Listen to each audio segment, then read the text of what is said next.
Greetings, YouTube, and welcome to episode 319 of the 4,000 Question Challenge.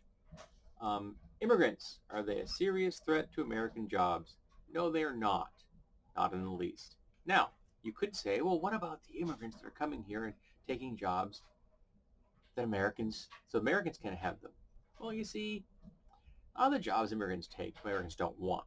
But more importantly, it isn't the immigrants that are taking jobs. No immigrant showing up at your place of business, pointing a gun at you and telling you to leave and then taking your place. No, it is the business owners that are hiring immigrants. Now, the immigrants who are here documented, they're hiring them because, for the most part, they're new, so they're going to be paid less than uh, more experienced American employees who have been there for a while. And if they're undocumented, they're paid even less and they can be easily exploited by the employers. So don't frame it, don't do that little framing thing of immigrants taking American jobs. Frame it as American business owners hiring immigrants in preference to American citizens, because that's what it is. It's the American business owners that's the bad guy here, not the immigrants. They are simply filling a void that the business owner has created, and it's unfortunately a side effect of capitalism. Um, why do you vote for your political party? Because it's the most progressive that has a shot of being put in power. I vote Democrat because it is the most progressive I'm going to have a shot of getting in office as opposed to a Republican. Is it a progressive party? No. Is it more progressive than Republicans? Yes. So that's the reason. Is the federal government doing a good or bad job of governing the country?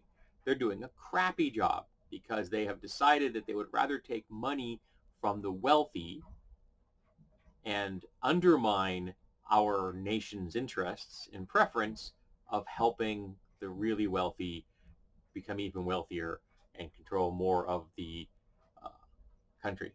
So it's rich people bribing politicians to harm America and, on a larger scale, the world. Why do you think that the size and role of the federal government should be? Um, the size should be whatever the size is required. So I don't think there should be a particular size. I think whatever the size is that is needed for the job at hand. It's just like using a hammer. Sometimes you need a little hammer. Sometimes you need a big hammer. Depends on what job you're doing. If you have the wrong hammer for the wrong job, it's going to make things harder. So pick the right tool for the job. Pick the right size government for the task. So if we need a big government, we need a big government. If we need a small government, we need a small government. It all depends on what the task is at hand.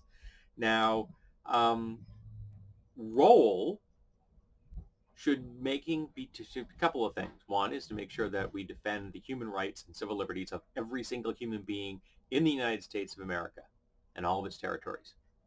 Okay? That, to my mind, is their job number one.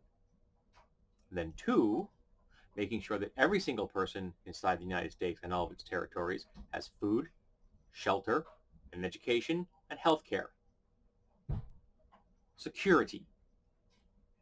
Then lastly, eliminating an economic inequality. Those should be the main jobs of the government. If you do those and all the ancillary things, and that would include the Coast Guard and the military and the national forests and everything else that falls under the category of security, the rest will take care of itself. Those are the important things. You'll notice that protecting business is not one of them. Does the president have a clear plan for solving the country's problems?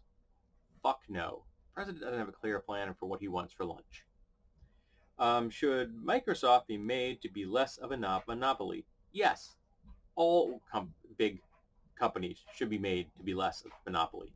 All of them. There should be a maximum size and influence of a company. What would you say to the president if you had 15 minutes alone? It really wouldn't matter what I said to the president because he would only hear what he wanted to hear. He's a very stupid man. He's very egotistical, massively narcissistic, probably suffering from some form of mental illness, probably more than one. So speaking to him would be an absolute and utter waste of time. Would I still want to? Yes. Would I still say something I thought was cogent? Yes. And would I still call him a fucking racist to his face? Yes. Should all parolees or probationers pay for their own supervision? No, because they're almost all, to a person, poor. The state should be covering for that. And we should be doing everything we can to support them so that they can earn a living wage and have housing and food and education and health care like everybody else.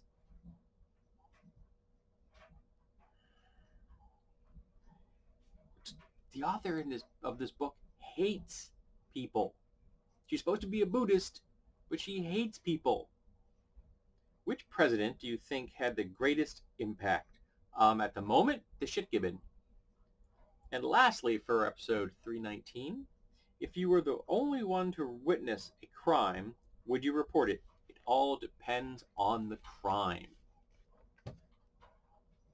Murder, rape, child abuse, arson, armed robbery? Yeah, I'd report those.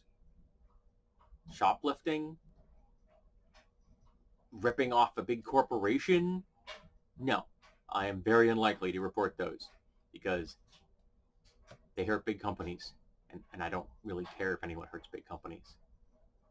Big companies are evil. They hurt us every day. They bribe politicians, and they harm America and the world at large. They are evil. Do I engage with them? Yes, because I have no choice if I want to survive.